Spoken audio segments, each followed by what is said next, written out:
This is the rootinest, tootinest show this side of the Mississippi. This podcast is 10 pounds of crazy in a 5-pound sack. So butter me up and call me a biscuit, because you'll be as surprised as me to see what this posse of banditos has in store for you tonight. Howdy, Wagoneers, and welcome back to another exciting episode of the Wasted Wagons podcast. Well, we're in another week of playoff football, and, we're watching the Detroit Lions game against the San Francisco 49ers. I know most of us are probably pulling for the Lions just because of some of the ties with Dan Campbell being a former coach here in New Orleans. And, I'm repping my Joey Harrington jersey again, one of my favorite players of all time. But it looks like they have come off a little slow out of the locker room at halftime, and it looks like the opposite for the 49ers. They seem to be, coming out very hot after a very sluggish start. But Todd and I were having a discussion, actually on the car ride over here. It's been mentioned here multiple times that we're collectors, if we want to call them that, and you see our man caves are the collector, surrounded with, hundreds of figurines and bobbleheads and Funko Pops and really anything pop culture under the sun, decorates our man caves or living rooms. Just look around. That's true. And Sean's got a bunch of plushies. We're actually recording in Sean's den right now because we wanted to watch the game, and he's got quite a collection in here himself. But 2 Cheshire cats. Forever Collectibles, shout out to Forever Collectibles if you're listening. They put out a Super Bowl champion line of bobblehead at the end of, once the Super Bowl winner is crowned. And, us at this table, a lot of us being somewhat Detroit Lions fans, my brother and I were discussing which bobblehead we would purchase if the Lions were to, in fact, win the Super Bowl. And that could go to, for any of the other teams as well. I don't know if I particularly would get one from the 49ers or the Chiefs, but if the Lions won, I would definitely strongly consider getting one. Joey Harrington. Travis already have a Joey. Paint a ring on it. Joey Harrington was actually one of my first bobbleheads to make it in my collection. I think I actually got it for you for Christmas, if I'm not mistaken. So, Todd, who would you, if they did end up winning the Super Bowl, who would you end up going with here? Well, I'm actually going to take a poll between this podcast because I have it narrowed down to 2.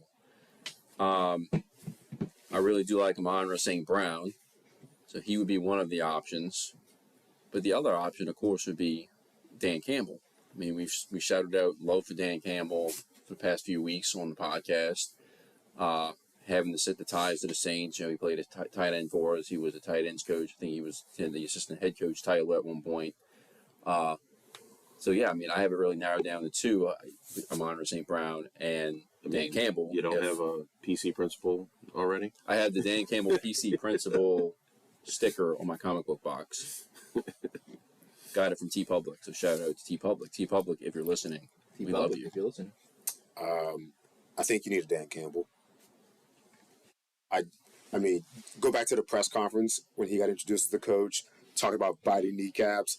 That dude is all man, all the time, super aggressive. They don't, his nickname is Dan Man Campbell. I mean, they compare him to PC Principal, who is my favorite South Park character. So I was actually PC Principal at one of Sean's Halloween parties years back. American football. If you drink Dan Campbell's urine, do you bulk up like Popeye eating spinach? You can use it as a pre-workout. Yeah, like it's creatine. Yeah, it's all creatine. Plus, what was his coffee intake? Y'all remember hearing about that? About how much coffee he drinks a day? Y'all filibustering and talk about. I'll fill up the information for you, but it's a lot of coffee. So I'm going to jump in there and I'll piggyback over Pat here. I would also, if I were you, go with Dan Campbell. Strictly for the fact that I think you were pretty disappointed when he left our coaching staff. Happy for him that he got the got the head coaching job at Detroit. And now in hindsight, we're looking at it where if he would have just stayed with the Saints one more year, maybe he would have been the guy instead of Dennis Allen, which maybe puts us in a different position. I was going to say, when did we have him? He was on the staff when. He was on the staff 2 years ago. So, okay, 2020. Yeah, but still, he was on the staff at the same time as Dennis Allen. So I still don't see that happening, even if he stayed. I think Dan, he's like the new Chuck Norris. Yeah. Mm-hmm. He's the man. I would definitely consider that bobblehead. But for yourself? Yeah. Okay. Yeah, definitely. But then your second choice is pretty good as well. I mean, he's been busting ass with Brown. One of the things that we were talking about too, as well on the car ride over here, we were trying to remember that when the Saints won the Super Bowl in 2009, and we got those Super Bowl bobbleheads. I ended up getting a Jeremy Shockey, but I was trying to remember if they actually made a Sean Payton one, because they might not make coaches, and that's where the decision might become a little bit easier for Todd, because they will definitely make an Amon-Ra St. Brown, but yeah, I don't know. I can't think. I think they did. I want to say they made Sean Payton. Bobbleheads? Yes. I don't know about Funko Pops, but I've definitely seen some coaches bobbleheads. No, I was talking about that because, every year Forever Collectibles releases like the Super Bowl one. Yeah, I'm trying to remember if they made one of Sean Payton. I'm pretty sure they did. I was disappointed with that line, though, when it came out, though, because I was always a Lance Moore fan, and he had such a clutch catch for that 2-point conversion in the Super Bowl, and they didn't make it. So I settled for a Drew Brees. So right now, if you were to have Sean Payton as a bobblehead doll, what would you do to it? Would you take a shit on his forehead? I don't know. It's not time for the segue yet, Mike. Oh, sorry. Could be a bonfire. We could throw him in a bonfire. We could use him as a dildo. Butt plug. I was going to say, would you shove the Sean Payton bobblehead up your ass? Not all the way, but just enough so you could then shit it out of your asshole, and it had to be covered, like, it was covered in visor and poop. Sean Payton, if you're listening, it's like a car we said toy, many episodes ago, fuck you. It does not look like they put out a Sean Payton the year of 2009. Yeah, so maybe they won't make him, which would make my decision a whole lot easier. You know what? I'm sure somewhere in Detroit there's probably a Dan Campbell bobblehead or figurine somewhere. You got to get one regardless. Okay, so Dan Campbell starts his day with 2 40-ounce coffees and 2 shots of espresso. There you go. 80 ounces of exploded. Enough to keep his resting heart rate at 120 or above. Well, I mean, that's what he operates best at above 140. So to be that kind of jacked up and excited, you need that much caffeine intake. And that's 40 ounces of espresso, correct? No. 2 40-ounce coffees and 2 shots of espresso per 40 ounce. So 80 ounces of coffee. How big is this dude? Jesus. Well, Dan Campbell's fucking huge. I know, but still. He plays Edward 40 hands every morning. The 40 in each hand.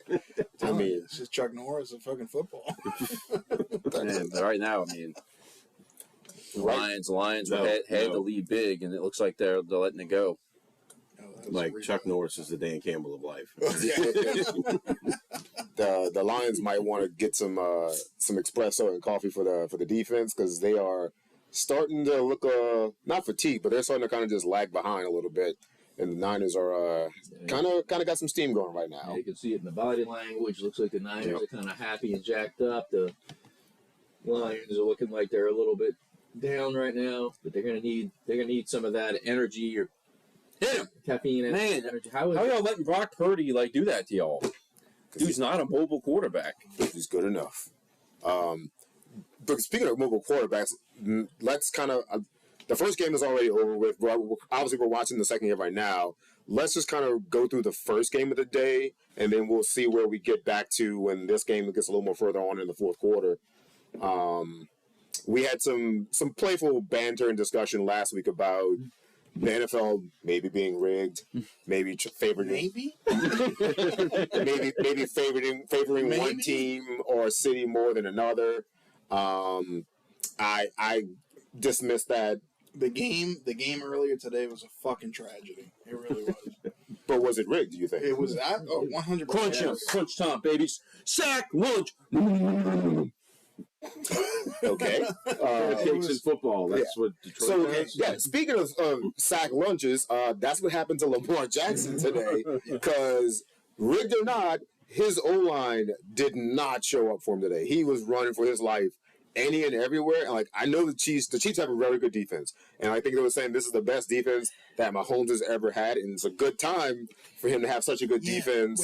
When his tackling receivers in the offense have been so bad relative to other years, the defense finally looks like they are going to help carry them, at least maybe not to a win, but they obviously carry them to the Super Bowl now. Defense wins championships. But can we all just agree that Chris Jones is an absolute stud? Absolutely. I mean, they've got they got decent middle linebackers. The secondary is really good. Chris Jones up front is an absolute monster. No love for Karlaftis. Karlaftis is playing great. And his pecker rips out of his pants during the combine. Yeah, big schlong. Look, big defense schlong is one Jones. thing. They do have a nice defense this year. Ooh. But if you watch every single play, those fucking linemen, the offensive linemen, are fucking holding every single motherfucking play. For Mahomes? Wait, who? For Mahomes, yeah. They- It's ridiculous. They hold. It's ridiculous. They No hold for flags. every quarterback. No flags. No, They but hold this for is, all of them. No, look, I get what you're saying. I know what you're saying. I get what you're saying. I agree with you. But this is like blatant, like no call fucking holding that is making them fucking win. It's ridiculous. It's fucking. I don't rigged, think it's making them win. It's adding to what's going on with their in the game. But Mike, there was also a holding that they didn't call for Baltimore. Baltimore, they didn't call because they were just running through their O-line. Their O-line was awful today. They couldn't run the ball. I agree. Lamar was not his best. The defense I swear, the defense wasn't terrible. Lamar reminded me of Jameis Winston. How he's dancing back there. It's like either take off or throw the ball. You saw some of those sacks he took. It was like, throw the damn ball away. He danced for like 9 seconds. The Throw it. Ravens Right. beat themselves today. Okay? Absolutely. I can't say that was 100% what happened, but I don't know, man. I mean, of it's all evident, all though. quarterbacks, if you sit back and you see that shit, it's every single play. to see Lamar dance around in the pocket that much, or at least scramble at, it's like this dude's the one. He looks for like a split second, he takes off. He didn't run like I agree. He probably should have ran a bit more, but he was doing a lot of running just to get out of the initial pressure from Jones. And kudos to Spagnuolo. He's known for dialing up really good defensive strategies and bringing blitz and pressure when he needs to. They blitz like every fucking play. Except when he was the Saints defensive coordinator. Let's not forget that. Yeah. How does the defensive coordinator, the worst defense in history, according to the stats, what was like 2015 when he was our DC? It was like the worst defense statistically in history. And he goes on to win all these Super Bowls with the Chiefs. I think that's where we got to show Dennis Allen some love, though, because we had a string of pretty shitty defensive coordinators with Garrett Gibbs, Steve Spagnuolo, Rob Ryan. And then, Dennis Allen was actually a godsend compared to them. Yeah, he should have just stayed He should have just stayed But DC. head coach, No, he's not a head coach. He's just not a. He's not a. He's not a leader of the locker room. Social. Yeah. But 14, 15, and 16. yeah, I heard an interesting comment in an interview after the game from one of the Chiefs secondary players. I forget his name, but he said he felt like during the game that the Ravens were already looking towards the Super Bowl and that they didn't take them seriously. And I find that hard to believe, but I mean, he's on the field actually playing, so maybe he has some better feel to the game and what he saw. But they just didn't look like they were in any kind of rhythm or at all tonight. Offense, same. Defense, they tried to do some things. Like Mahomes got out the way. He ran for a couple big first downs, a couple wild catches here and there. Pacheco had a pretty good game, from what I remember. It's just, I think, as a complete unit, the Ravens just did not show up today. They barely ran the ball, other than dump offs. I mean, I saw Gus Edwards run it once, twice. Yeah, I was watching the game, and what really fucking made me furious was the whole Flowers, acting up at the end of the fucking game. And supposedly, I didn't see what he did, but they talked about it, that he got pissed off at the touchdown, the failed touchdown attempt that he had, which pure defense right there. I mean, that was. Well, I think that was two key critical things right there. That was after he got two the taunting. turnovers in the red zone like that. He fumbled and was a touchback, and then he acted like a complete ass on the sideline and started banging his hand. It started with the taunting. bench. You saw when he caught it on the one. Yeah. They backed him up because he was taunting as soon as he got up. Yep. And then all that happened after that. Then the fumble and all that. Yeah. And he acted like an ass, and he beat his hand on the fucking bench, causing his hand to split open. And I'm not 100% sure, but I think he was out the rest of the game because of that. And if that was really the case, he could have been the factor that actually lost that game for them. Because at the end, it was, 10-17? If he would have played the last 5 minutes of the game, Don't you think they would have had a better chance He's at winning? He's a huge impact Huge player for them. impact. Now, in his defense, though, but when he did the taunt, he had a defender that was hanging on his leg that seemed to. Oh my God, are we serious here? He caught it. Golly.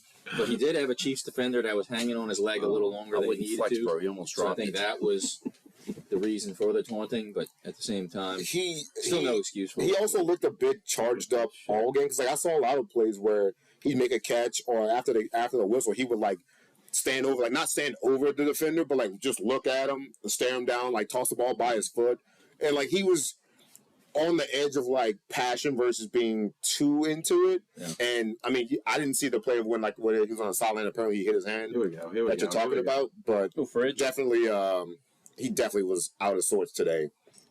I mean, again, they picked a bad day to have a bad day. Yeah.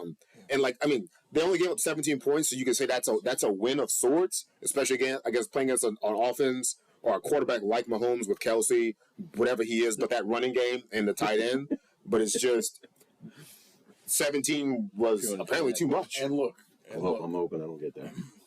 The way I see it is they had a bad game, whatever. But if you looked at it, did they look like a contending Super Bowl champion team? Who Catch the ball, the Ravens or yes, the Ravens. I say no. I say even if they would have won, Did he win? they just didn't look. They golf. If you do that in the Super Bowl, you're gonna lose your ass. Sure. He just went to Bama. Huh? I agree. He's the one that got in the national championship, right? They didn't play well. They didn't look as sharp as they usually do. But they've been great all season. And just I think it was more of With that ball in a better spot. bad day to have a bad day. I agree. Very cool, Travis. So I don't know. The Injury. Chiefs are back there again, and I know there's obviously some fatigue with them being there.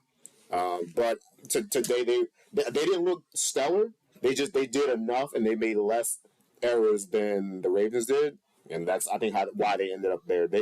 I didn't see anything special out of their offense or defense. The defense played well, obviously, because they only held them 10 points or whatever. But still, Let me just say that 2019 They also held the whole defense was a long time ago. After that first win, I really wanted a Duvernay Tardif jersey, and it was impossible to get one of those. And I almost got a Kelsey one with the 100 pat and the patch on it and all that. And thankfully I did not get that because I can't stand Kelsey now. I'll tell you who I do really like for the Ravens is Kyle Hamilton. oh, that He's an absolute Am I freak. the only one that thinks Taylor Swift's obnoxious on the fucking sideline? I think she's overrated in the looks category, too.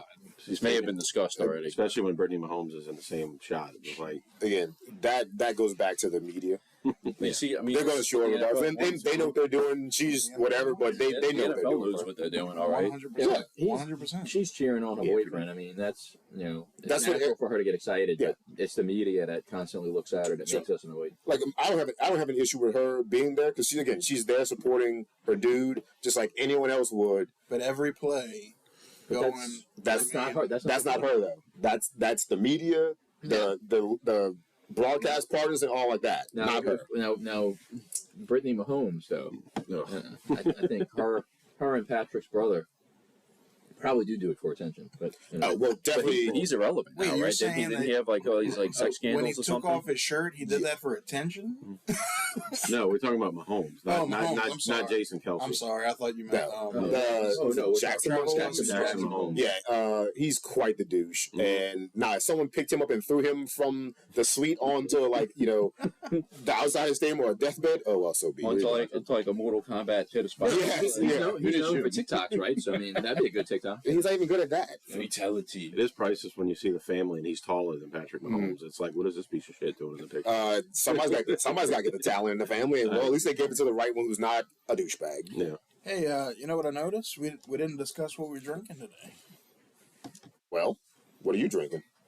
Well, I'm drinking a St. Bernardus Watu, the Wit. A what? St. Bernardus Watu. Okay. It's Is it from the parish? It looks like a wine bottle.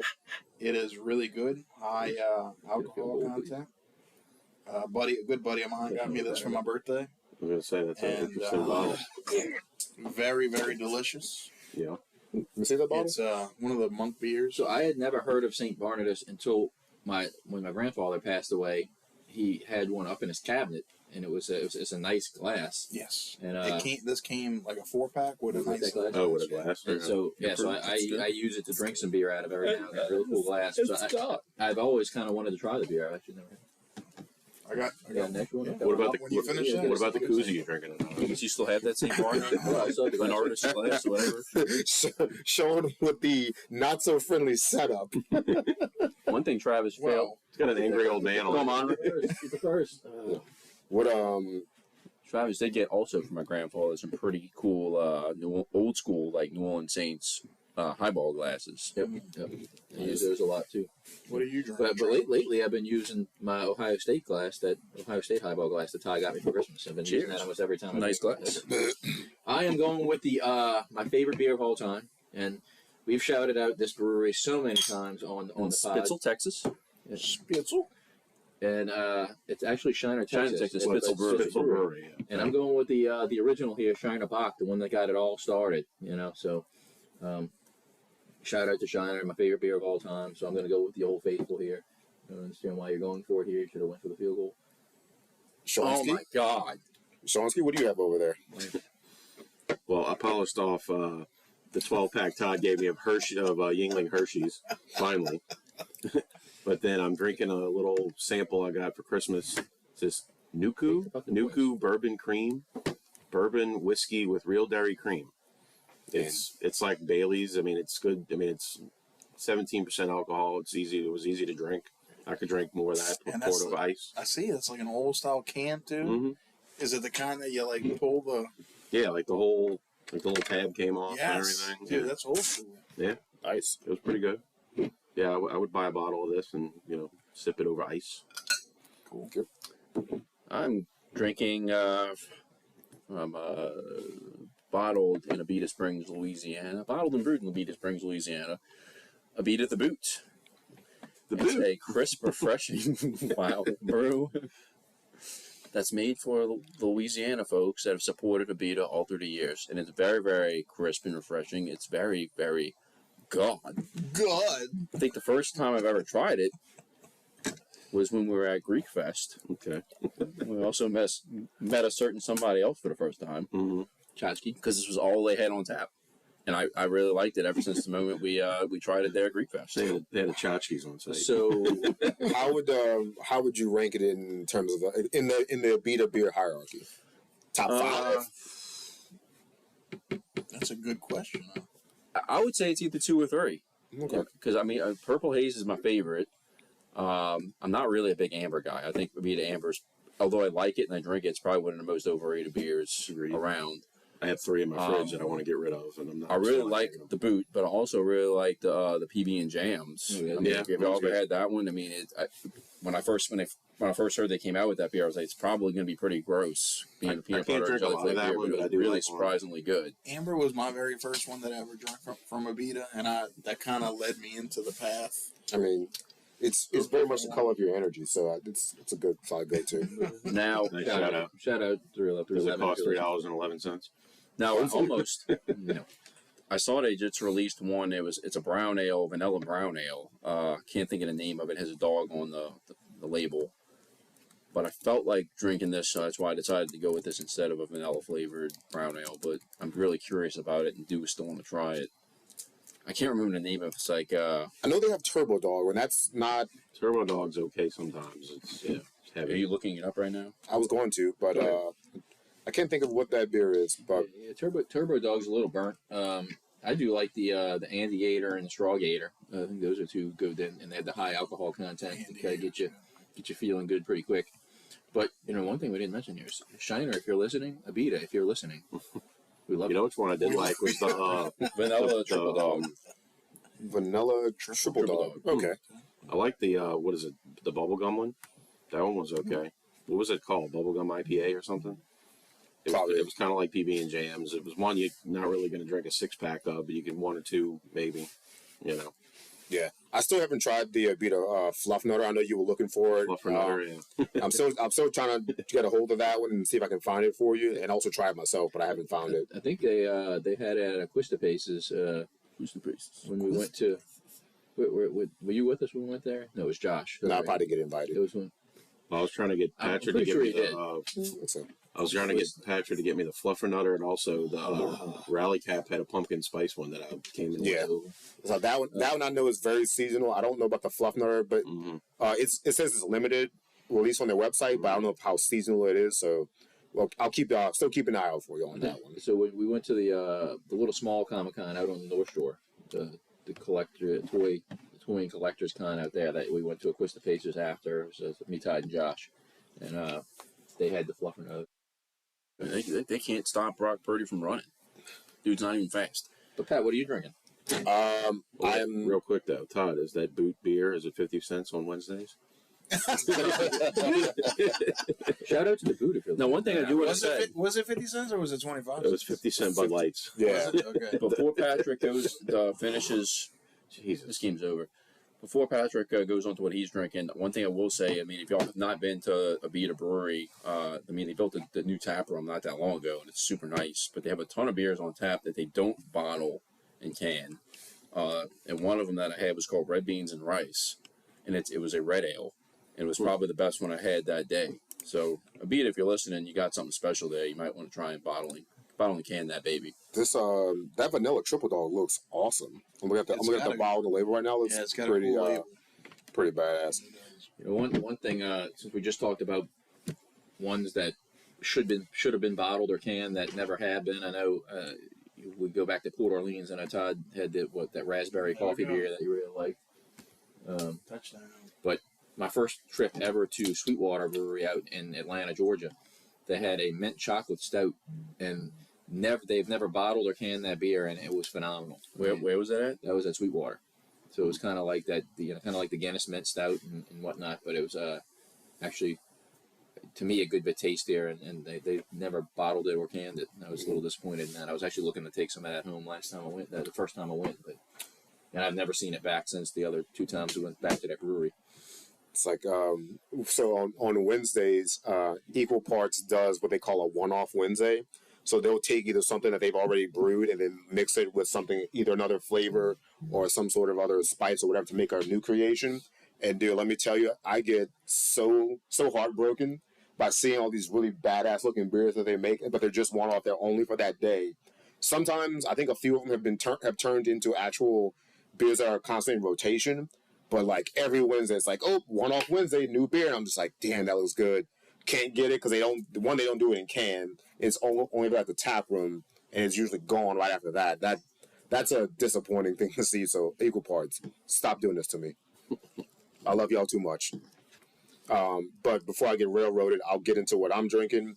I've got some Tin Cup 10-year mountain bourbon, straight out of Colorado. Solid bottle, probably like $45. Home of the Avalanche. Home of the Lanch, who are back on a little bit of a win streak right now. They had a small rough patch, but Is Colorado really known for its bourbon? so you would think no, but here's it doesn't sound very bourbony to me, you know. well, you know what? That's going to lead into a segment and a rant that I don't really want to get into, but I'll just say this: people who say that bourbon only comes from Kentucky or Tennessee, these people are idiots. You can make bourbon anywhere. True. It originated, yes, out of that region, part of the country. True. But that does not mean that it has to be there. And if you say, oh, only bourbon comes out of Kentucky, if it's out of like Texas or Louisiana or Colorado, one, you're an idiot and you're doing yourself a disservice. But people do say that. Colorado, yes, not known for their bourbon production. They're probably more known as a beer state. But Tin Cup, along with a company called Stranahan's, they make a bunch of really good single malts and bourbons and some other aged spirits, and they are fantastic. Now, do you think this would be a lot better if it was infused with weed? Or Coors Light. I'm sure someone somewhere has probably thought about that or tried it or whatever, but I personally don't think that it's would be a good idea. I'm more pure, so I like my my bourbon as it's produced. I mean, this bourbon cream that I was drinking here is bottled by Old Elk Distillery in Temperance, Michigan. I do like the little logo here. That is pretty cool. Yeah. It'd be a pretty cool tattoo logo. It would make, listen, we are the W brand would be a pretty. we're the we're the distributor for Tin Cup. If Tin Cup wants to throw a shitload of money my way to tattoo their logo on me, we can talk about it. But it comes with a cost. But Even a tramp you stamp? said That's easy. That would take less money because it's less visible. But everything's got a price. All right. Patrick, you said shitload. Would you be willing to let Tin Cup take a dump on your head? You know. Just a dump or multiple? Well, the reason Is it a dump from a person or like an animal? Because if it's a horse dump, no. a single person with like a snow, like put a little swirl on top of my head. The money's right. We could talk. Rabbit turds. So obviously, the reason why we're mentioning that is some big news broke within the WWE. Actually, a couple of big pieces of news broke within the WWE. But since we're on that topic, we can start there. They have multiple sexual assault, sex trafficking allegations against Vince McMahon. So what do you guys think about that? I'm not surprised. Vince kind of looks like the guy who would be into some awful shit like that. Yeah. Obviously, I don't know him, never met him, clearly, but just he doesn't look. He comes off as like a good human being per se. And now whether it's for an act or for show like on wrestling about how he treated his family members, but you talk to people like wrestlers that have come out after the fact they retired or left the WWE and said like how poorly they were treated. Yeah. This wouldn't surprise me that he would be doing some shitty things, maybe not to that level, but I guess you never know. People are. It's a shame, especially like all these people of power are doing these things because they have that power and they're abusing their power and their money, and a lot of times they get away with it because they have the money and the lawyers to fight it and make it just go away. I mean, it doesn't surprise me. Again, he does look like a shady character. But, how much of it is, and look, if it is real, I totally condone that behavior. What? I want to make that clear.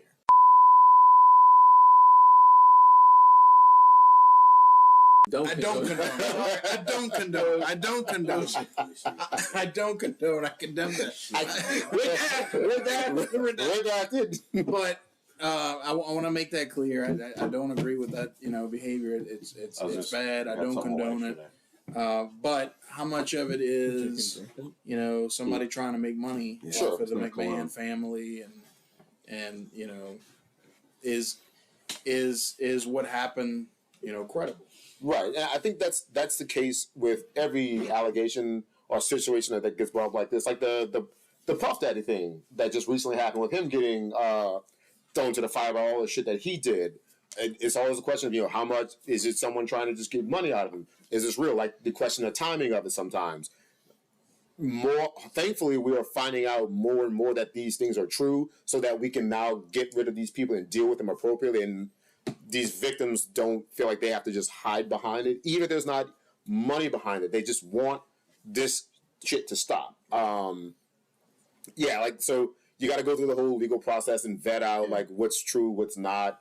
You never want it to be true, but if it is true, then it needs to be brought up and brought out so they can deal with it and hopefully get rid of this guy. If we're talking about like money, you all heard about the Netflix deal they just signed. Yeah. For I don't know the length of the deal, but it's worth $5 billion. A lot of the WWE like Raw and their big pay-per-view events are all going to Netflix starting in January of 2025. And that's a deal that's going to make them, the WWE, a lot of money. A lot of that's probably going to go to Vince McMahon, being that I think he's not still the primary shareholder or the biggest shareholder, but he's still a big part of that company. So this is the first time since the whole history of WWE that a McMahon is not even in the front front office or anything. Yeah, I mean, not in control of the company. I guess you kind of could see the writing on the wall when they started doing events in foreign countries like in Saudi Arabia and some other places like that. And you kind of, and like a lot of things, that foreign money was starting to trickle into that sport, and you could kind of see this was kind of the way things were going to go. And then bam, this deal pops up right around the same time as the allegations kind of get brought up. So yeah, that's you go back to what you're saying about wondering how true or real these things are. You want to know. So I guess we got to wait and see. But it's a shame that this is still happening and that it's someone like that. But you hope they get it sorted out and whatnot. Back up, they didn't touch him. And then they also pulled in Brock Lesnar into that whole lawsuit. Yeah, I think there's probably be a few more dominoes that go down with it. But we'll see. It's interesting. I haven't followed the WWE as much as some people lately, so I learned about that whole situation through a sports radio show. But I haven't followed WWE like hardcore in a little while though. Yeah, I just feel like I wonder if Vince was always just kind of a shady guy, or if it's one of these things where he's made so much money over the years that now he just thinks he's invincible. It's almost like the ego has gotten so big, his bank account has gotten so big to the point where he thinks he can get away with anything. And this is one of those things where it's pretty despicable behavior on his part. And part of me wonders too, does some of these loyal fans who disagree with it end up kind of backing away from WWE, or do they just stay with it to show loyalty to the wrestlers or show loyalty to maybe Triple H or somebody like that? I mean, I haven't me and Travis are both kind of probably two of the biggest wrestling fans, probably the two biggest wrestling fans at the table. I mean, I think we can probably agree on that. I haven't watched WWE in quite some time though, because I feel like the product has been seriously watered down. And I feel like Vince McMahon was the guy that kind of made it that way. He would constantly be putting the titles on guys like Brock Lesnar and Roman Reigns. And both of them aren't, as far as like their mic skills go, they're terrible. Mm-hmm. Roman Reigns just puts like a shit ton of oil in his hair and just stands there and looks tough. But obviously Vince had his favorites, and I feel like because of that, it just made WWE a watered down product. But also kind of piggybacking on what Travis said, none of this behavior really surprises me from Vince McMahon, because if you remember back in the Attitude Era, basically girls came out wearing thongs and shit like every week. Yeah. Lita and Edge actually had a scene where they got in bed naked with each other. With the bras and panties matches and stuff, where you won by stripping your opponent down to bras and panties. I mean, we were just talking about how, Stacy Keibler had her famous ring entrance where she would get in, bend over the middle rope, and she would always have the skirt on and bend over and show her thong.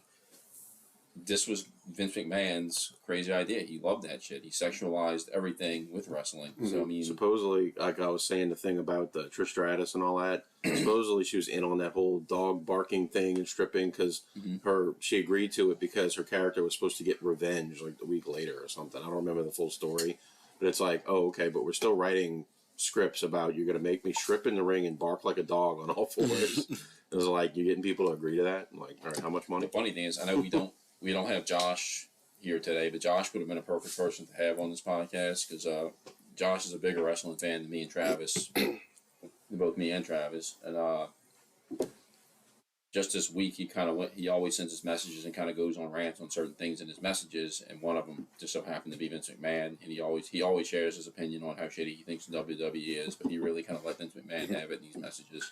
So he would have been a great guest to have today discussing this. And going back to like the product being kind of watered down, a lot of it too, I think obviously wrestlers got older. Some wrestlers left for either better pay, more control, more creative input, like Jericho. Yeah. The competition with the W got better too. Yeah. Like I said, I don't watch a ton of wrestling, but like because of my nephew and him watching AEW a lot, I started to pick that up and get into some of their storylines like that. And the product is, I'm not going to say markedly better, but to me, it's a better looking show. Yeah. The storylines. You talking about AEW? Yeah. Well, MJF is, hands down, like, one of the most talented wrestlers around today. Like Tony Khan and the writing is better to me. The storylines that they're creating are really good. I think the leadership behind AEW cares more about their talent and putting on quality programming. I think one of the things that the AEW does well too. I mean, one I think they put on more exciting matches, but they don't stick with the storylines beyond stale. Like I feel like WWE sometimes is kicking a dead horse with some of their storylines, and it just seems like they go on and on forever. Where I think AEW does a much better job of putting out more fresh storylines. Josh just sent the message. And it ends up, now McMahon was into this. So and like you alluded to earlier with people leaving for more like Jericho with more creative input. Like sometimes it's just you have guys that really do have a lot of talent that are kind of getting passed over. I mentioned when we did the top five or in no particular order wrestlers, a guy named Matt Cardona, and I since he was really very underutilized in WWE as Zack Ryder. He mostly was a tag team guy with a guy. I remember that. That kind of came out later. That he and this guy didn't even like each other. Mm-hmm. What was his name, Todd? I almost forget. Zack Ryder? No, his tag team partner. Oh, Mojo Rawley. So Mojo Rawley and Zack Ryder were a tag team for a long period of time in WWE, and it came out afterwards after they split that they actually really hated each other. But he's another guy that's really made a good living for himself after leaving WWE. Playing. He's actually made more money on the indie scene than he did in WWE. Yeah, I'm sure he does like a crap load of traveling around the country, but he's really made it on the indie scene. Did some time in AEW, did some time in TNA Impact. Are you talking about Mojo or Zack Ryder? I actually don't even know what he goes by Matt Cardona now, but I don't even know what Mojo Rawley does now. So it's funny you brought that up, and like I don't remember him too much, but Mojo I know who he is because he's a guest on a weekly podcast I listen to. Yeah. And it's more like sports football related. Yeah. But he's like a celebrity guest picker with some of the Gronkowski brothers. He used to be a football player. Yeah. So he's on there he's good friends with Gronk and co. So he's traveled with him a lot. But they bring him on to do picks and stuff like that. So I actually hear a lot about him and what he's doing in life. Through that weekly radio hit, but he's doing well. He's actually about to get married or just got married, I think. But he's not doing wrestling anymore. No, he's doing some sports commentating work and some sports business work right now. Yeah. But the WWE thing is, like I said, I don't think anyone's really shocked by is that if these are true that McMahon is behind this, and because that's just him. I guess one more thing I want to add though about WWE and how it's become watered down because they have the program that's underneath it that's kind of like their minor league system for them. They call it NXT. Mm-hmm. It's a show that's supposed to be for young up and coming wrestlers. And I think Vince never really built that talent up. So he had all these young talented wrestlers that were on there. But again, it would still be just the same old, and Josh uses this term often when he describes the WWE as rinse, wash, repeat. Because they would just kind of cycle the title around to guys like Roman Reigns, Brock Lesnar, but then you have other guys like Aleister Black, who goes by Malachi Black now. Johnny Gargano, I think, is back at WWE, but they had let him go for a while, and he's supposed to be a really talented wrestler that never really gave much of a shot to. So this is a bunch of young talent that they don't utilize to their full potential because Vince kept his favorites going. Yeah, I could see that. It's a shame because, man, that wrestling, world, like we grew up in, it was really awesome, and then all of a sudden it just kind of got. But what era are you referring to? The whole gimmicky era with like the Big Boss Man and the Mountie and the $1 Million Man. Are you referring to the Attitude Era? Because that all has a time and Monday place. Night Wars. That all had time and place, and that's we grew up with both, and.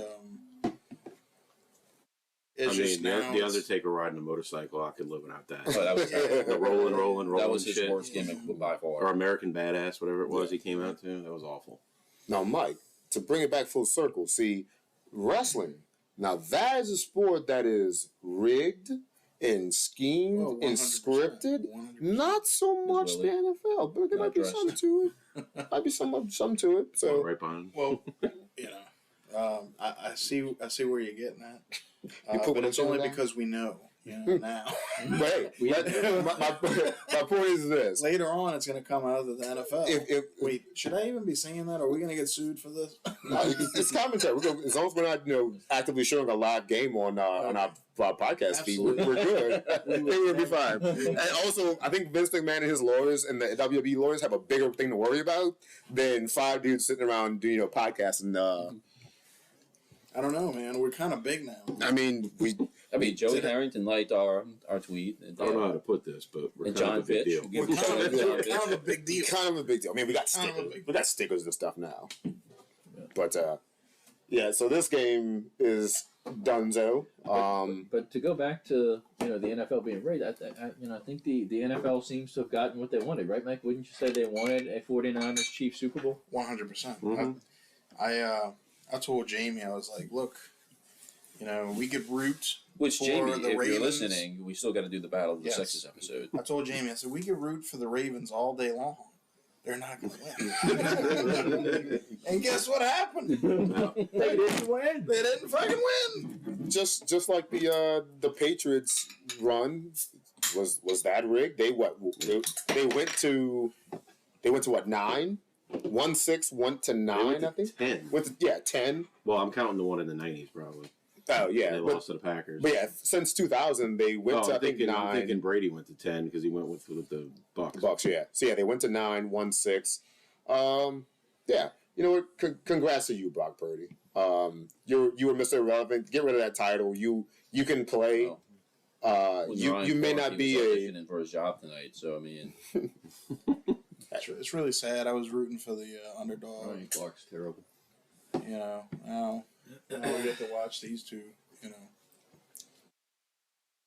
teams. Well, they're going to play that storyline of Shanahan getting his revenge on the Chiefs because they lost to the Chiefs. And yeah, but I mean, we all know how the outcome is going to be in the Super Bowl, right? Mahomes is going to win for sure.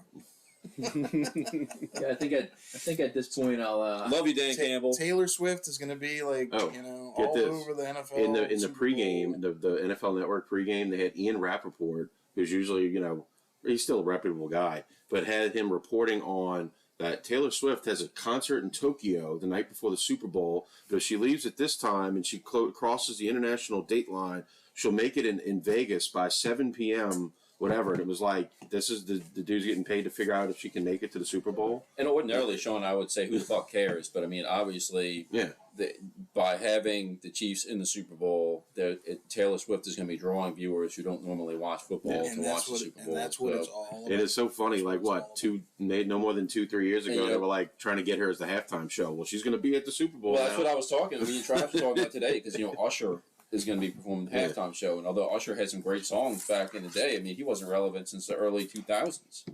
So, I mean... I think Usher is pretty... He supposedly has a new album or something. I don't know who has it, but, Usher has so many songs.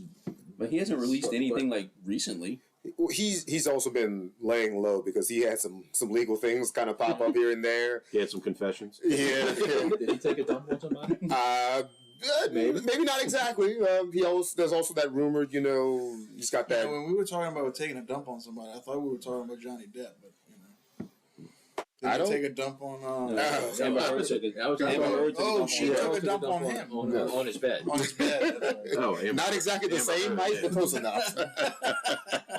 He left a present for him, not on him. Speaking of wrestling, I remember when that was going down, I remember seeing somebody, random wrestling I saw, holding up a sign with the poo emoji on it, and it just said, Amber Heard shits the bed. And it was like, that was on live TV. How great were the wrestling signs back in the Attitude Era? I mean... It was great. Speaking of which, this is going to be a little shout out to Hal Haney Art, and I sent Sean. We were talking about the Undertaker and all the renditions. This guy's got some great work. I got the picture of Jordan staring down all the superstars from the '90s, which was freaking awesome. That's badass.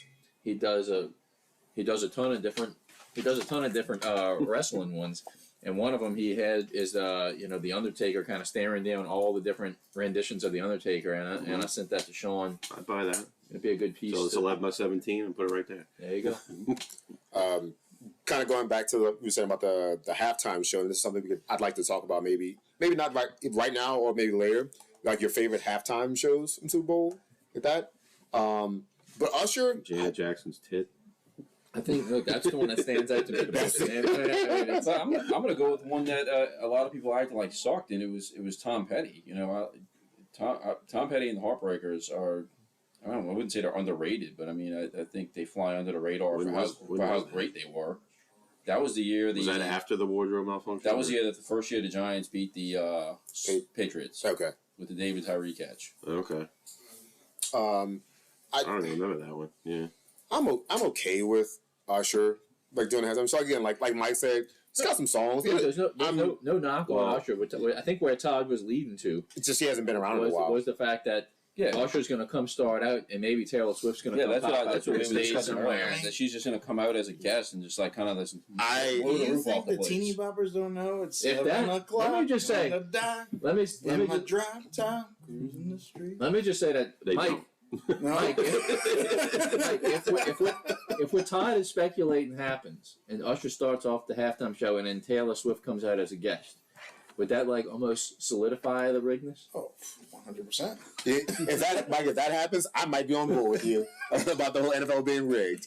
But like I know, they didn't release how much they offered her to do the Super Bowl, and she flat out turned it down. It was like, no, that was before. This was before the era tour and all that like stuff. Pro wrestling. They made you want to believe. Yeah, that was before she's going to do it. That was before Travis. I think she's really not girlfriends with Travis Kelce. Hey, Sean said he saw some tongue action at the end of the game. After the game earlier, Travis Kelce came up and they like swallowed each other's heads. So it's like the most I see, like celebrities usually peck each other on the cheek. If you pay they somebody like enough full money, mouth kissed. Like if you pay somebody enough money, they would do anything, right? And I mean, I saw her looking up at him, looking like, you know, as rich as she is, she's looking up with those twinkles in her eyes of like, I got me a rich man look on her face. Yeah, it's. I remember when that whole thing started. I was like, oh, this is a money play, but like a money play for who? It's like he's got money. Yeah, he's on every commercial Mahomes is on now. Granted, yes, she has infinitely more money. Even before her Eras tour, she had more money than him. And like neither of them need a social media juice because he's got it from when Mahomes came in and started. It's not needs the juice? Neither of them need it. Ma'ano. The NFL needs the juice. Have you seen with the younger generation? They want the younger people to watch the NFL. The kids, they want people the kids. And females. The problem is, I think the young kids watch it. And the females. It's the older people that don't watch it anymore. The young females, that's who they want. It's some old conservatives that don't like the kneeling and the. Sure. Hey, look. I will say. Pretty soon you see Katy Perry fucking dating. I will say. Brock Purdy. I will say that there are people that I know who I've never seen make any other posts other than maybe Saints posts, who are now Chiefs fans because they do like Taylor Swift. So I've already told you, I saw a girl like probably 12, 13 wearing a Kelsey jersey in church. Yeah, doesn't know who the fuck that is, but she knows who. And I think I might have mentioned this on the pod last week. So Taylor Swift's banging. Exactly. I took Scarlett to the father-daughter dance at St. Anne last weekend, and they had probably about 10 father-daughters show up as Taylor Swift and Travis Kelce. So, kind of. What were we all dressed as? Ourselves. Travis and Scarlett. I was dressed as Travis O and Scarlett O. We're dressed as dad and daughter. I did bust out one of my suits. I don't really wear suits that often. Yeah. Did you bust out the sweet dance moves though?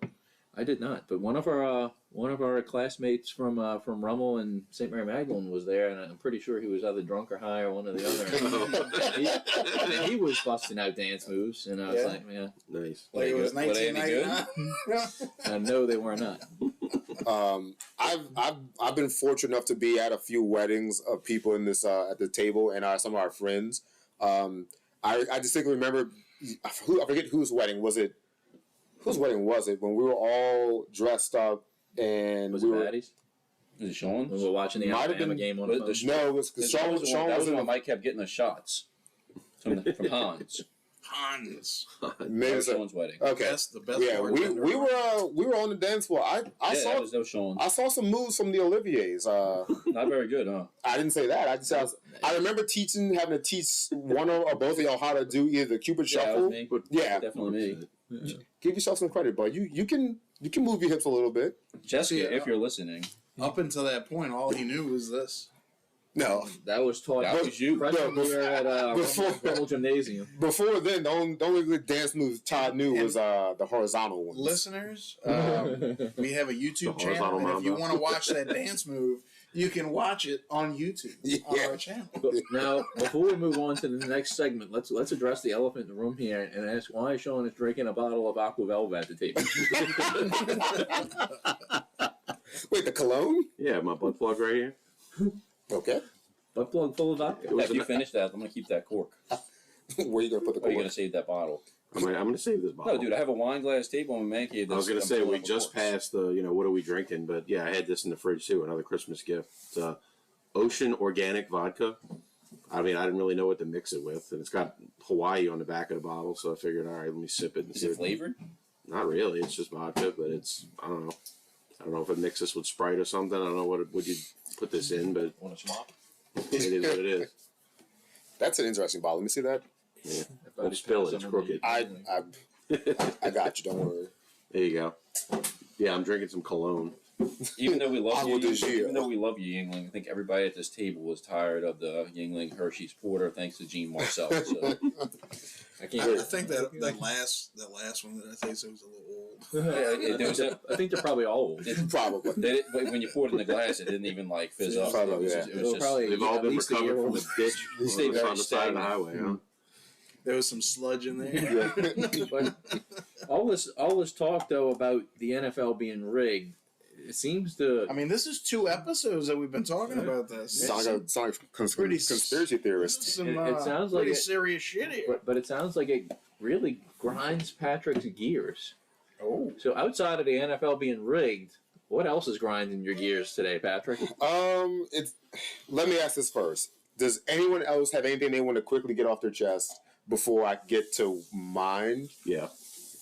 Go. Mine. I have one too. Mine is very quick. Sean, go And ahead. it's because I saw the commercial earlier. It's that Rocket Money app that people find out that they have subscriptions for things and they can cancel it in the app. And the commercial's like, I was paying for a second Netflix account for 3 years. Yes. And I didn't know. How fucking stupid are you? You don't see money coming out of your account monthly for 3 years? Like, oh, wait, Netflix, $17. 2 weeks later, oh, Netflix, another $17. What's going on? First of all, how do you sign up for a second Netflix account? You don't know you already have it. And then you're doing that, paying for 3 years. Oh, this app saved my life, So that's actually how I found out one year that I had NFL Red Zone.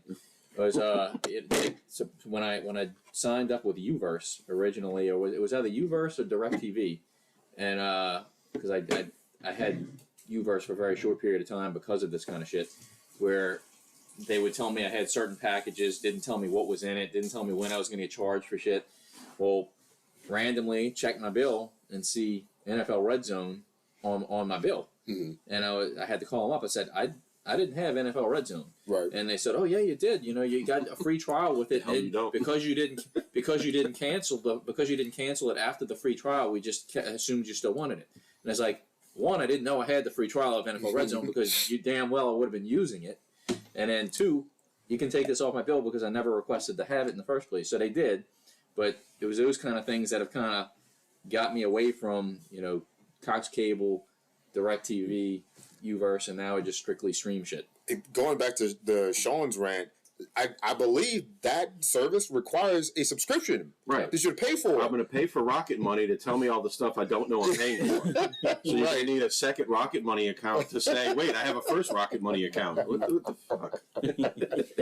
Yeah, that commercial is very infuriating when I see it. The first ones used to come up in the when you're flipping stories on Facebook. And there would be some chick talking about this new Rocket Money app and acting like it's some godsend. The Rocket Money app is now, the commercials are now like replacing the Experian Boost commercials, and it's like really annoying money related advertising.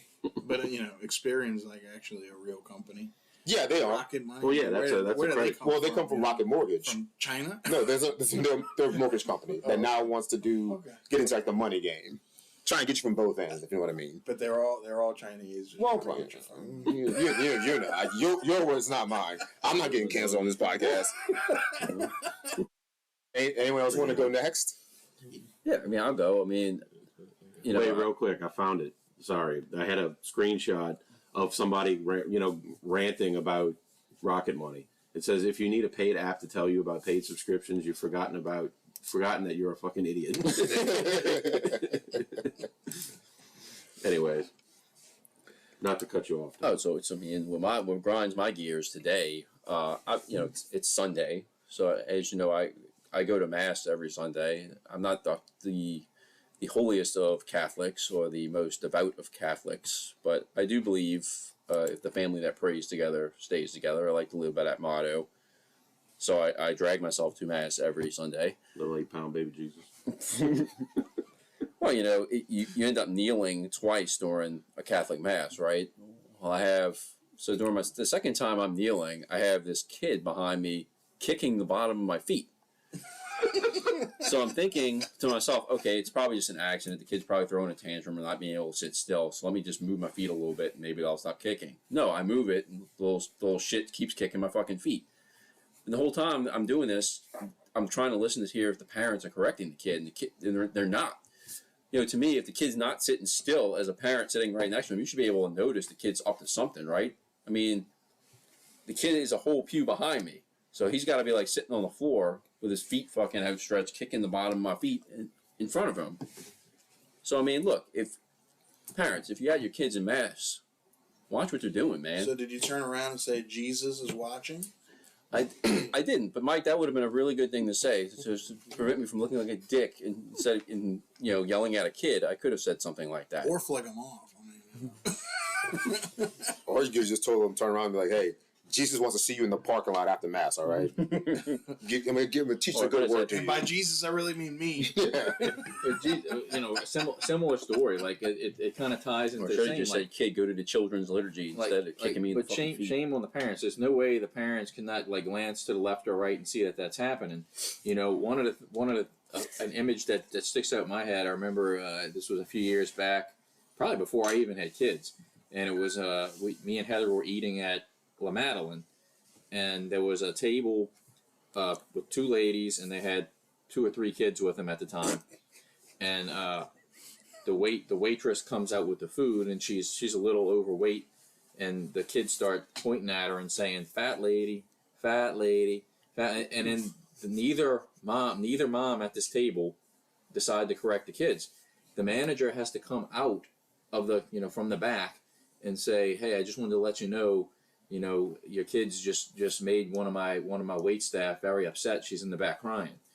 And like, to me, just kind of as a parent, like if I saw my kids do something like that, I would yank them out, drag them outside, and I'm not going to say what I would actually do to them, but I wouldn't be standing there and just watching it happen without any kind of correction or anything. That just, to me, is bad parenting, no discipline. And unfortunately, I see that a lot, nowadays, where kids want to be parents want to be friends with their kids, and no disciplines, and drop down. So I'm the only non-parent at the table, so I'm not going to talk about parenting your kids, but I will talk about parenting the fucking parents. Mm-hmm. Like, I have no issue, and I firmly believe that parents should be outed when their kids are doing dumb shit or shit that's out of line. Like, call them out. Like, if I were the manager of that place, I would went up to the parent while it was going, like, hey, your kid is causing a problem in my restaurant. Either you stop this kid or y'all can leave. Or actually, y'all can just leave too. I'll cover the meal. Don't come back, because this is not tolerated. With kids are kids. They're going to be that way. But you also need to, like, learn to take care of your kids and manage them and not let them just run or do whatever the fuck they want. Yep. I remember me and Heather were sitting there watching it happen. We're just kind of like appalled. We're like, damn, when we have kids, if we're ever, we're never going to be like that. And but these two women are just kind of conversating with each other, knowing it's happening. They're just not doing anything about it. I mean, clearly you could hear a fat lady, fat lady. Absolutely. How old were these kids? They were young. They're probably like, in the 6, 7, 8 range. But like, still. They're old enough to know a bit better. That's not nice, but they're also still kids. So I'll give the kids a bit of a pass. Right. The parents, that's on them. No, 100%. It's not related to like parenting and thing, but like something about like calling people out for being shitheads and bad people and stuff like that. I have a habit of if common courtesy. Like I was raised to be on good manners, and one of the best things of that was opening the door for not so much even just a woman, but if I'm walking out of a door, I'll hold the door open and let someone go through, or I'll go out. And common courtesy is you say thank you. I thought chivalry was dead. It could be a guy. If I'm opening the door, I'll usually hold it open long enough to let somebody go in or hold it open after I walk through so they can go right behind me. Yeah. But if people don't say thank you when they go through, I'll purposely be like, you're welcome. Yep. So they fucking like, oh, like, yes, I'm talking to you. You could not be an asshole and just say thank you. It takes you no time to just say thanks and you go about your fucking business. But I at least did a nice thing to try to open the door for you. The least you could do is just, even if you don't mean it, just say thanks and just keep it moving. Another one is like when you're driving and there's a pedestrian crossing the street and you stop to let them walk by. Oh, yeah. And they don't even wave at you. Let me tell you, that really irks my nerve too. And I'm sure Patrick and maybe Sean and Travis have kind of run into this situation too, because I remember all the time on UNO's campus, you had student crosswalks everywhere. Yeah. So leaving UNO's campus, I'm talking almost every day would probably let a student cross the street in the pedestrian crosswalk. Seldom was I thanked. It's like I could probably count on one hand the amount of times I was thanked for letting the pedestrian cross the street. This is a thankless world out here. Yeah, and it's so shitty because like, it's such a simple thing. Like, I'm doing a nice gesture to you, a stranger who I don't even know. The least you could do is be like, thanks. Or just like put your hand like, make a gesture of like acknowledging that someone did something nice for you, because at some point, people are going to stop doing that, and that's shitty. But see, that's how we were raised. Mm-hmm. Not everybody was raised that way. Yeah, these fucking lawless-ass kids and parents now that are having lawless-ass fucking kids and parents. Absolutely. Now, instead of like waving at you, they'll just fucking carjack you. or they you asshole. Yeah, at the very least, they flip you off like you're inconveniencing them or you're bothering them by whatever the case may be. Yeah, I think I'm actually, this is unfortunate what I would say, but working in a high school, I hold the door open for students all the time, and I think I'm more shocked when somebody actually does say thank you. Exactly. Than more often than not. But Mike, do you have anything? Well, I was gonna say something, but then now I thought about it, and now I'm in the mindset of I would be murdered if I would say this. So no, I'm not gonna say. Mike should take a pass on this one. I'm gonna take a pass. Cool, but it still grinds your gears. Yeah, because it has something to do with the home front, and I really can't say. We can talk about that off air, or just we can redact it later. Jamie, if you're listening, Jamie, if you're listening, stop listening right now. If Jamie listens to this episode, she's gonna want to know. Love you, baby. Well, since you don't want to bring it up, I'll gladly take some of your time to go on to what really grinds my gears. And this has been stewing with me pretty much forever since I've been driving, but definitely the last probably 5-10 years. And now it's time for another segment of What Grinds Todd's Gears. Let me start by asking this question. Do you know that it is technically illegal to drive in the left lane on the interstate? Yes. Yes. Okay. Unless you're passing. Unless you're passing, yes. Mm-hmm. All right. Go ahead. No, go ahead. I actually got a ticket for driving in the left-hand lane with a vehicle of greater than 10,000 gross vehicle weight. That might gross be a vehicle pound. Yeah. So I got a ticket for that. Mm-hmm. But yeah, don't get me wrong. What type of vehicle? I don't know. You driving a wagon or a tanker? It was a big Wagoner. Wagoneer. Does it rhyme with Pamber Pants? But amber lamps. It was a meat wagon of sorts. Hey yo. Second question. do you all like do about the speed limit more than the speed limit, or if you do speed like normally, like 5 over? The speed limit is 70. What are you doing? 5 to 10 over, maybe. 5 to 10, 2 to 3. 2 to 3 over. Travis? Probably about 5 to 10. 5. Todd? What was the question? When you're on the interstate, are you a 5 to 10 over kind of guy, or just do a speed limit or a couple over? I'm definitely probably 5 to 10. Yeah, like 70 and a 60. Yeah. Yeah. Okay. That's fair. So not like 55 on vets, but you know. I'm a paw when I drive. and that's okay. Yeah. That's okay in certain situations. Sure. Here's the problem. Okay. I'm an aggressive driver. I speed a lot, not recklessly, but if the speed limit is 70, 80 to 85 is about where I'm trying to live. And I'll dial it down within reason when I'm around a lot of cars and whatever like that. However, if you're doing 70 and the speed limit is 70 and you're in the fucking left lane and people are rolling up on you and you do not get over to let people pass and you're just on a fucking Sunday drive, just putt-putting along. Damn, blue hairs. No. And you would think it's the blue hairs, and they're guilty of it too. It's every fucking age group. Young kids, new drivers, old drivers, whatever. Male, female. Get out of the left lane if you are not going with the speed of traffic or going the speed limit. I would love to just run people off the road constantly for just taking up the left lane. So, Pat, this actually happened to me today. And I was the guy in the left-hand lane, driving slow. Mike?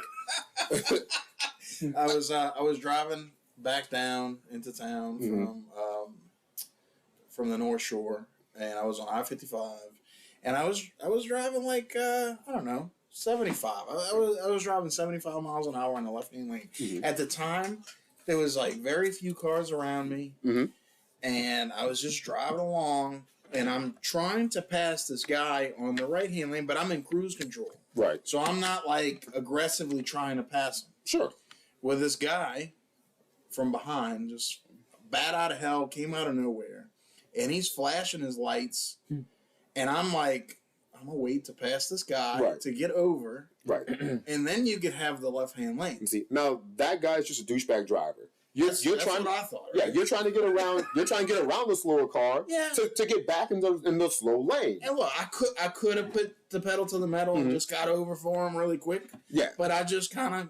A gradual passing of the guy. My issue is not so much with that, because, again, you got to speed up to get around people and you go back to whatever your normal speed is. Right. My problem is people who stay in the left lane and they live in the left lane. And they're only doing, like, say, the speed limit and just putting along the lane. I'm not a light flasher kind of guy. I'll just get up on you and, like, I will start tailgating you a little bit. But, dude, if it's like a minute or like 30 seconds or so and you're not moving, I'm going to get around you and then get in front of you and probably slow down a little bit to make you back off and then go ahead because you've just pissed me off. And like that grinds my gears on the daily. Well, Pat, road rage is a serious thing. I have it.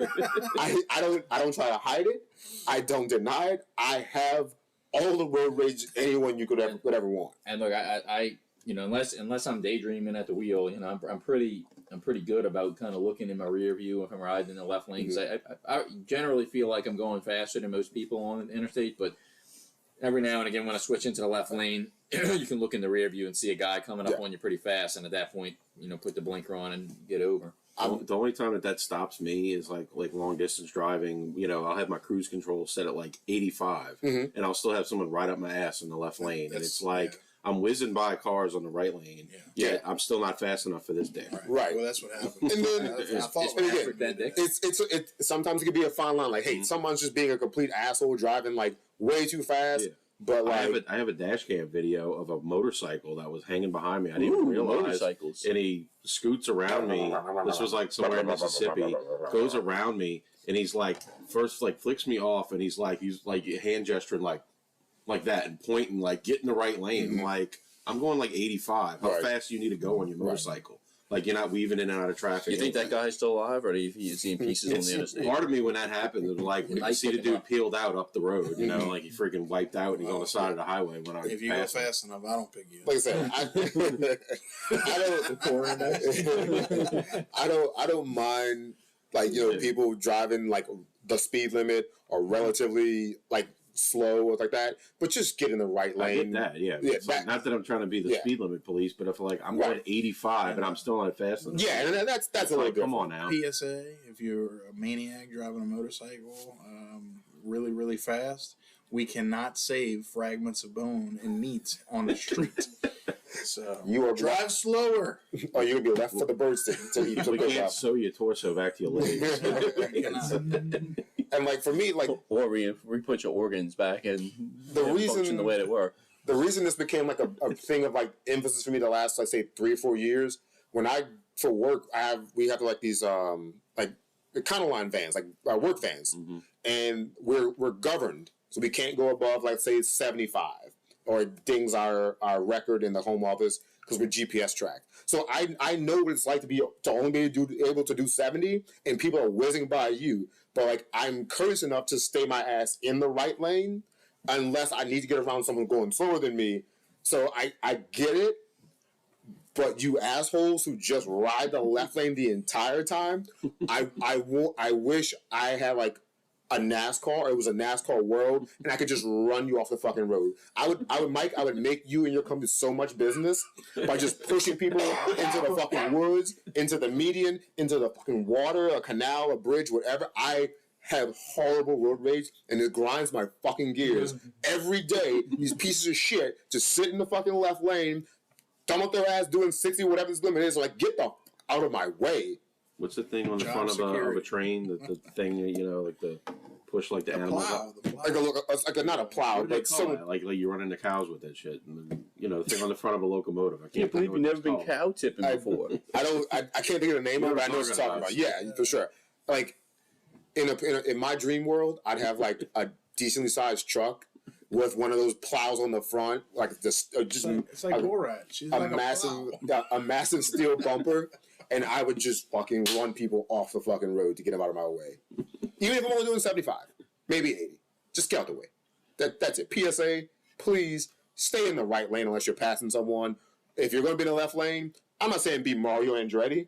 Just speed up enough or stay in the right lane and get out the way. So what about those people that like stay next to you for long periods of time? Like no matter how fast or how slow you go, they kind of like just, you can't lose them. I sit there and I get antsy. I get closer to the bumper, and the minute I have like an iota of opening, I fucking put the hammer down and I squeeze through and I get around. Like my mom is terrified when I'm driving. We're going to Houston because I'm doing about 80, 85, and I'll come up on a car and that car won't move, and I'm just like whoop over into the right lane, whoop back into the left lane. She's like, you know, I like to get there in one piece. I'm like, I like to get there in one piece too, but I want to get there in a decent time frame. And I'm not rushing. I just want to drive a certain speed. She's your mom. That's what moms do. They always have heart attacks in the passenger seat. Yeah, and I do no favors in like trying to quell her fears because I speed. I know it, but I'm not reckless about it. So maybe I could add to that. What grinds my gears is backseat drivers. Yeah. Yeah. Oh. You know, watch the car in front of you. He's stopping. Yeah. He's stopping. It's like, yeah, I know. I hate gasps or like noises that makes me jump when you hear somebody, a passenger, whether next to you or in the back, like that. Don't fucking do that when I'm driving. It's going to make me. Or if you've had someone grab your hand while you're the driver and they grab your hand while you're driving, like, hey, like, do you want to throw us off the road? Chill out. Or, Papa Xanax, get in the back seat. Just pray to Jesus. Read a book. Close your eyes. Put your seatbelt on. I will get us where we gotta go. But yeah, thank you for. Just don't kick my feet when I'm trying to pray. Yeah, don't do that either. But yeah, thank you for indulging. I needed to get that off my chest. That's been like a 3-week thing I wanted to talk about. That grinds my gears. What's next? All right. Well, I don't have anything else to talk about. You? No, I'm satisfied here. Well, cool. Let's get to the shot and get to our top 5 list.